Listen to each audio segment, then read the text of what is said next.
Social মিডিয়ায় viral হয়েছে একটা ভিডিও, ইতিমধ্যে প্রত্যেকের হাতেও পৌঁছে গিয়েছে।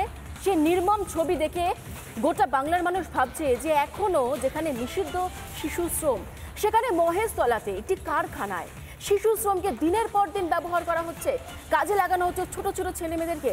অথচ সেখানকার যারা দায়িত্বে রয়েছেন, প্রশাসনের দায়িত্বে রয়েছেন, তারা নাকি সবটা জানেন না। ওয়ার্ড কাউন্সিলর বলছেন তিনি জানেন না, বা তার পাশাপাশি প্রেসিডেন্ট বলছেন তিনি জানেন না। তাহলে কি জানে পুলিশ? আপনাদের এবার সেই নির্মম ছবি, তার সঙ্গে সমস্ত ডিটেলস দেখাবো।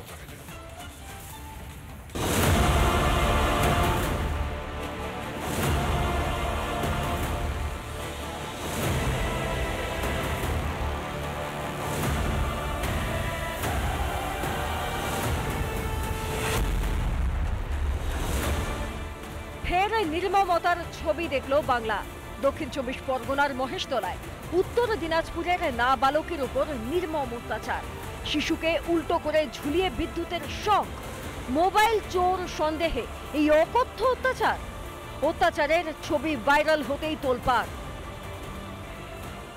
এই হচ্ছে সেই দড়ি, যে দড়ি দিয়ে হাত পা বেঁধে উপর দিকে, একদম মাথা নিচের দিকে, পা ওপরের দিকে, এইরকম ভাবে সেই নাবালককে এভাবে কিন্তু শাস্তি দেওয়ার নামে এ ধরনের নৃশংস ব্যবহার করা হয়। এখান থেকে ইলেকট্রিকের কানেকশন টানা হয়েছিল ইলেকট্রিক শক দেওয়ার জন্য। এটা হচ্ছে সেই বোর্ড এখান থেকে টানা হয় ইলেকট্রিক শক দেওয়ার জন্য। এই জায়গাতে এই যে বাস দেখতে পাচ্ছি, বাসের পাশেই আমরা দেখতে পাচ্ছি আটকানো রয়েছে এই তার এবং এই দড়ি, এবং এই দড়িটাকে সাপোর্ট দিয়ে বাঁধা হয়েছিল। শিশু শ্রম নিয়ে 2024-এ রাজ্য বিধানসভায় অনেক বড় কথা বলা হয়েছিল। খাতায় কলমে হিসেব আর বাস্তবের মধ্যে আকাশ পাতাল ফারাকের চিত্র ফের ধরা পড়ল। বাসন মাঝে आलू धोए, प्याज काटी, बिलाती काटी। 3 साल से मिलता है वही 7,500। 7,500 महीना का? हाँ। ना घर में कौन कौन है? घर में मम्मी है, पापा, बहन है, सब है। কাদের অপদার্থতায় এই বাংলার শিশুদের ভবিষ্যৎ এই জায়গায় এসে ঠেকলো?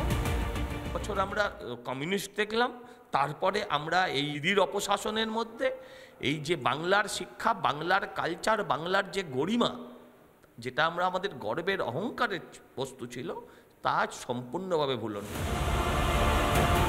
কিন্তু মূল অভিযুক্ত কারখানার মালিক শাহিন শাহ কোথায়? তার টিকিও ছুঁতে পারেনি পুলিশ। খোঁজ মেলেনি অত্যাচারিত শিশু। ঘুরে ফিরে একটা বিষয় স্পষ্ট হচ্ছে যে চাইল্ড লেবার চলছিল এই কারখানাতে দীর্ঘদিন ধরে।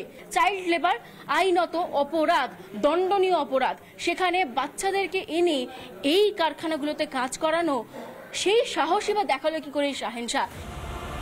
নিজের এলাকায় শিশু শ্রম হচ্ছে, অথচ কাউন্সিলর কিচ্ছু জানেন না। জানে না রবীন্দ্রনগর থানার পুলিশ। আইন কি তাহলে বইয়ের পাতায় আটকে রইল? আজকে এই ব্যবস্থাটা সার্বিকভাবে প্রশাসনিক একটা ব্যর্থতা, এবং প্রশাসনকে সজাগ রাখার জন্য যে কমিশনগুলো রয়েছে তারাও তাদের কোনো দায়িত্ব পালন করে না। আর কতদিন চোখ বুজে থাকবে প্রশাসন? কেন্দ্রীয় সরকার আইন প্রণয়ন করছে দেশের ভালোর জন্য, আর সেই সব আইনকে বুড়ো আঙুল দেখাচ্ছে রাজ্য প্রশাসন। কতদিন আর উর্দি পরে চোখে চাপা দিয়ে থাকবে পুলিশ? রিপাবলিক বাংলা। নানা ধরনের কন্টেন্ট দেখার জন্য লাইক করুন, শেয়ার করুন আমাদের ফেসবুক পেজ, সাবস্ক্রাইব করুন আমাদের ইউটিউব চ্যানেল। পাশাপাশি অন্যান্য ব্রেকিং নিউজের জন্য অবশ্যই চোখ রাখুন রিপাবলিক বাংলায়।